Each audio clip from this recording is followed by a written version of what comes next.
A man living in society should make a show of tamas to protect himself from evil-minded people, but he should not harm anybody in anticipation of harm likely to be done him. Listen to a story.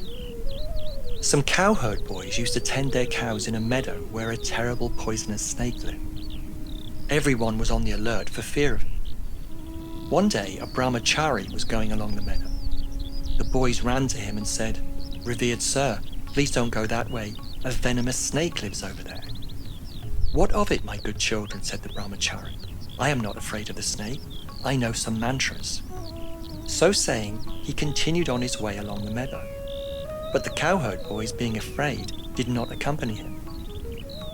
In the meantime, the snake moved swiftly toward him with upraised hood. As soon as it came near, he recited a mantra, and the snake lay at his feet like an earthworm. The brahmachari said, "Look here, why do you go about doing harm? Come, I will give you a holy word. By repeating it, you will learn to love God. Ultimately, you will realize Him and so get rid of your violent nature." Saying this, he taught the snake a holy word and initiated him into spiritual life. The snake bowed before the teacher and said, "Revered sir, how shall I practice spiritual discipline?" "Repeat that sacred word," said the teacher, "and do no harm to anybody." As he was about to depart, the brahmachari said, "I shall see you again." Some days passed, and the cowherd boys noticed that the snake would not bite. They threw stones at it. Still it showed no anger. It behaved as if it were an earthworm. One day, one of the boys came close to it, caught it by the tail, and whirling it round and round, dashed it again and again on the ground and threw it away. The snake vomited blood and became unconscious. It was stunned. It could not move.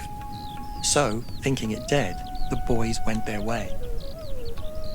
Late at night, the snake regained consciousness. Slowly and with great difficulty, it dragged itself into its hole. Its bones were broken, and it could scarcely move. Many days passed. The snake became a mere skeleton covered with a skin.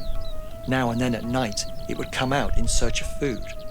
For fear of the boys, it would not leave its hole during the daytime. Since receiving the sacred word from the teacher, it had given up doing harm to others. It maintained its life on dirt, leaves, or the fruit that dropped from the trees.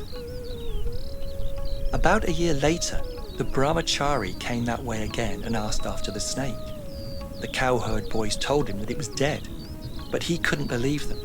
He knew that the snake would not die before attaining the fruit of the holy word with which it had been initiated.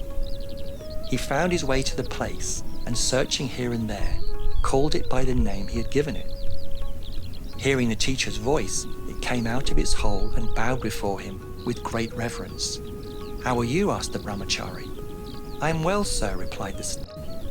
"But," the teacher asked, "why are you so thin?" The snake replied, "Revered sir, you ordered me not to harm anybody, so I have been living only on leaves and fruit. Perhaps that has made me thin."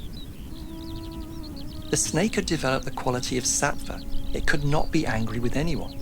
It had totally forgotten that the cowherd boys had almost killed it. The brahmachari said, "It can't be mere want of food that has reduced you to this state. There must be some other reason. Think a little." Then the snake remembered that the boys had dashed it against the ground. It said, "Yes, revered sir, now I remember. The boys one day dashed me violently against the ground. They are ignorant after all. They didn't realize what a great change had come over my mind. How could they know I wouldn't bite or harm anyone?" The brahmachari exclaimed, "What a shame. You are such a fool. You don't know how to protect yourself. I asked you not to bite, but I didn't forbid you to hiss. Why didn't you scare them by hissing? So you must hiss at wicked people. You must frighten them, lest they should do you harm.